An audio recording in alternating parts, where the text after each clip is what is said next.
What comes next for Venezuela and South America? This is going to be more of an informal update on the situation in Venezuela and how the events in the coming months and weeks will play out.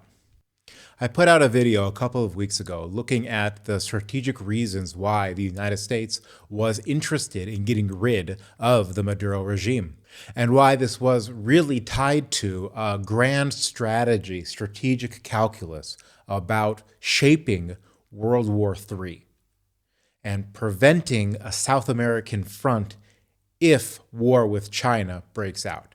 If you haven't seen that video yet, the link is in the description.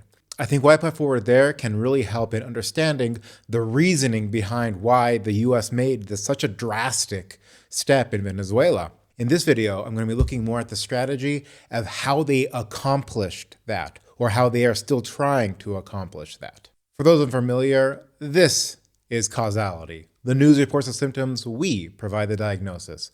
My name is Shalom Bar-Eretz.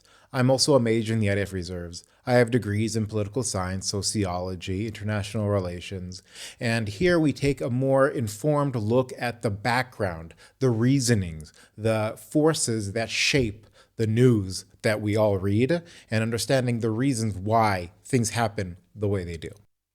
First thing to note is that the United States just took out Maduro. They just captured Maduro. They did not capture the Venezuelan regime. There is a difference. Maduro was the sitting president of Venezuela, and he held a lot of power. But the regime predated him. Chavez predated him, and it still exists with his successors and everyone else part of the regime in power. The United States really put out the persona who sits at the seat of president, not the presidency itself, not the institution, but the person. And there is a big difference because it is through the institutions that he wielded power. People didn't follow Maduro because he was Maduro. People follow Maduro because he was president of Venezuela. Obviously, the personal has a large part in how it got to there, and the personal loyalty is a big part of a dictatorial regime. But understand that still it was the presidency which still exists. Another part of the regime is the Venezuelan Supreme Court, still there, and whose members were largely appointed by Maduro. And they have recently appointed Delcy Rodriguez, the former vice president, as president to take the reins of power. Now, this does clear up some issues because technically Maduro's still alive. So there could be a case that he's still president even though he's in U.S. custody. And so the Supreme Court comes in and kind of clears the way for the vice president to assume the role and gives it more of a legal clarity. But this doesn't assume that Rodriguez will simply gain all of the power in Venezuela. She will sit in the seat of the presidency, but the personal and also perhaps the extreme situation that Venezuela finds itself doesn't necessarily mean that she will immediately wield the entire power of the state, because you have an outside force coming in and interfering with politics. So we're going to have to look at more of the diverse political actors in Venezuela and how those power dynamics can play out. So very quickly, you're going to have all the different military forces in Venezuela, be it the police and the army. And the army, I think, is critical, but it's also a mistake, just as viewing Venezuela as a monolith, so to view the army or the police as a monolith, and there could be some divided loyalties going forward. Many times the question in this kind of situation will be who wields the power, and it comes down to both who is in a seat of power, but there might be lesser individuals who don't have a title that is as important, but who could actually wield significant amount of power in the system, be it through their reputation, be it through them holding control of a strategic choke point. And another candidate for who is in power is what Trump would say, that the US is in power. He said that the US took over Venezuela and will run the country. Now, it is easy to dismiss this as simply a rhetorical device, but we should not underestimate the purpose and power of rhetorical devices in this situation. Here you have the president basically drawing a line in the sand, saying that we will decide. And this is after they already showed that they have the ability to effect that change by removing Maduro. What he's almost saying is that the U.S. has veto power over the future of Venezuela, because as of now, they haven't sent in someone to run the country, right? There are no ministers appointed by the U.S. These are all former Maduro ministers. These are all the same regime. So day to day, not much technically has changed. Only the person at the top has been replaced by the president with the vice president. But in terms of real power structures, obviously a lot has changed. So even though the Supreme Court, the army, the bureaucracy is still the same, the U.S. is now sitting on top of that, and they have to weigh that very strongly, much more so than before. And I think the message that the U.S. sent by capturing Maduro was really strong, right? I mean, you don't just capture a sitting head of state for the message, but in any case, it's a strong message, even more so than killing him. If he would have killed them with like a strike, then that would have been this overt use of military power, which everybody knows the U.S. has. But by capturing him, the U.S. kind of demonstrated this military superiority of an order of magnitude higher than just killing him would have done. And also by doing that, we can kind of divine from that what the U.S. will be doing going forward. Because while some might think that they should just appoint a new president themselves, the president-elect, Maria Corina Machado, as president, because, well, she won the last election. But that's not what is going to happen. Eventually, probably, but not in the near term, because she doesn't actually have control of the government. It's fine to say that you were elected, but the levers of power are still controlled by agents of the Maduro regime. And they are still in power. People are still going to be listening to what they're saying, perhaps only their loyalists, but that's a lot of people. Especially when you're talking about a bureaucracy and an army which has spent quite a few decades being staffed by loyalists. So what America has done is almost a continuation of what it has already been doing. It was attacking the drug boats as a way of saying, look, you better listen to us or we're going to make things happen.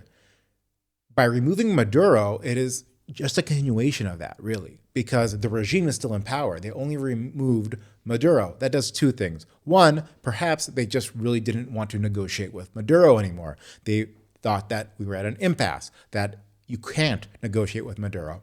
So by removing the person you're negotiating with, you're opening up new possibilities. And second of all, as I said, by capturing Maduro and presenting that superiority and the willingness to make such a move, it really puts the negotiations on a completely different standing, where the vice president needs to understand that her life or the regime kind of rules at the will of the U.S., that the U.S. can't end it, and only by having the U.S. acquiesce can they continue in some ways or means.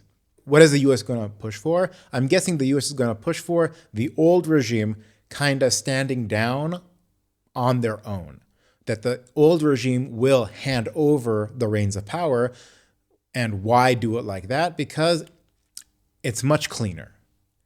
In every conflict in history, you always had to have someone sign on the dotted line. This was in World War II. This was beforehand. You always need this kind of act of capitulation. Not always, but those are the rare exceptions. If you want to keep the institutions and the functions of the state somewhat intact, reform it, yes, but not start from scratch, you're going to want to have as much legitimacy as you can possibly get. And that legitimacy will come from having the president who was elected, yes, but the loyalists will also have someone in their camp sign on the dotted line. And by doing this, you are drastically increasing the chance that this becomes a civil transition and not a civil war. Now, who would they hand over power to? I'm guessing they're going to push for a transitional government, Why transitional? Because it's convenient. If you would just say that the president-elect won the election, so just give it to her and she'll continue her term, then it's all going to be mired and messy. And what is she going to be doing on day one? And what do you do with the Supreme Court? And she's going to be firing everybody. And it just muddles the water. But if you have a temporary, transitional government with a set time of 1 or 2 years, then the sole focus of that government can be to reform the system, to see what you're going to do with a Supreme Court where everyone was appointed by Maduro. You're going to see what you do with the army. You're going to see what you do with all of these different functions of the state and even how you hold elections. What is the transparency in elections?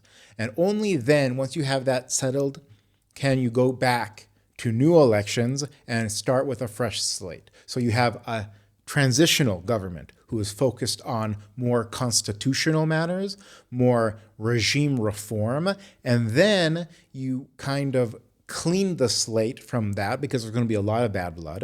And then you have a new government who will take on more of the day-to-day issues of running a country. What it also does is that the transitional government, you can invite in some members of the old regime. You can give them a seat at the table, and in that way also have more legitimacy and ensure that there is a clean and peaceful handing over of power. Do I think this will work? I don't know. It is really too early to tell. It really depends how the Maduro loyalists will react. You could have said that Maduro should have given in. And there's always going to be a chance that there's going to be a large contingent who wants to die for their country, die for their cause, not have external interference change their country. And so it's a very tight walk that will need to be undertaken. And it can be easily misconstrued to say, well, look, the U.S. has the power and the majority of Venezuelans might even support it, so they can just push forward whatever outcome they want. But even though you might have the most amount of power, the minority amount of power, which is in the old regime, is still massive, right? They still have a large amount of power with them, and you don't want that turned against you because that can very quickly degrade the future. Now, what's going to happen in the rest of South America and Latin America? I think that nothing much is actually going to happen. Perhaps I'll be wrong by that, but in most other Latin American countries, there are elections. There are free elections which are honored. So as long as those elections take place and that there can be shifting of the guard that way, then I think the U.S. might, it could interfere with elections, which the U.S. is not above, but I don't think they're going to militarily intervene.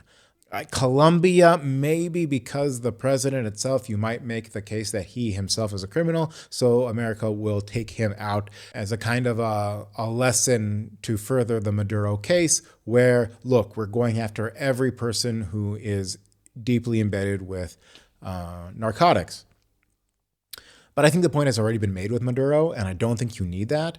And I think just waiting for him to be elected out of power would be the cleaner act. Cuba's different because they don't have elections, and it is on Americans' doorstep. I think Cuba, however, is deterred. Cuba presents two problems. One is that they export their ideology. They're kind of like the university of South American left-wingism. And so to get rid of Cuba, you kind of might be able to influence that, though I doubt it. But there's that. And there's also the fact that Cuba can be used as a missile base against the United States.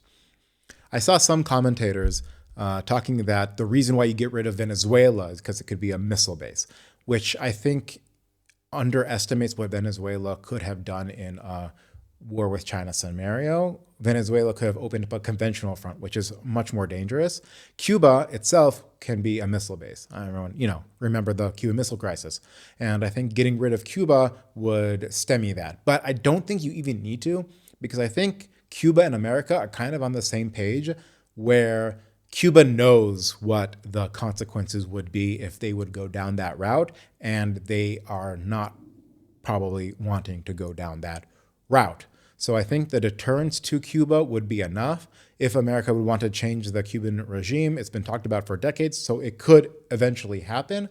But I still think it's not high in the cards, but it definitely could be happening if Trump thinks he's on a roll. Now, as I expected, China has not intervened in Venezuela, and I think because it's simply a lost cause. You couldn't prop up the Maduro regime against the United States by sending in like Chinese troops and then like actually start a war to save Maduro. It wouldn't be worth it. So it'll be a big propaganda win for them. Look what the imperialistic Yankees are doing. But I don't think they're actually going to send a lot of forces. But I think there could be a lane for them to try to get the most out of it by starting an insurgency, by fomenting a pro-Maduro insurgency in the mountains with the remnants of the army or whatever, if and when most of the regime capitulates. Do I think that's going to happen? I don't know. They could bleed America with such an insurgency, but America could always kind of let it bleed and not commit that much forces to stopping it, which might not be the moral choice, but it might be the more militarily advantaged choice. I don't think the U.S. wants this, and I'm not sure how much China wants this, because if they are seen as propping up a lost cause and a lot of bloodshed, I don't know how much that helps propaganda-wise or hurts propaganda-wise. And I think that is going to be the main calculus for China. Does the benefits of military confrontation through insurgency in Venezuela outweigh the cost of supporting that insurgency? And does the propaganda gained from it outweigh the cost of the propaganda lost from it? So I think China's going to be trying to make that calculus and see what is in their interest. And America is probably looking at that also and trying to see how they can convince China that it's not in their interest. So that's where I see the situation at now. I'm recording this on the 5th. And so by the time this is out, who knows what happens? Everything is moving quickly. But because this is more of an informal video, I do want to do a little bit more of a channel update. There's a lot going on in the world right now, so it's going to be hard for me to get to everything. Iran, that's huge. And I have a video in the works about the regime change in Iran, or the attempted regime change, or the revolution, or what you would have it. And I think there's a lot to unpack in terms of those terms. And so one video that I have on that topic is about regime change, and about how a good regime change is basically having the people change the regime. But there might be some other videos that I'll do on Iran, perhaps a video more like this, some off-the-cuff remarks about what is going on there. I also have a video planned on Somaliland, and that video I'll be using Somaliland kind of as a case study for looking at the global system of sacrosanct borders and how we kind of are pressing this frozen international system since the end of World War II or the Cold War, where no new countries can form unless everybody agrees that they are good. And so that video will kind of go into those issues and what I think about it.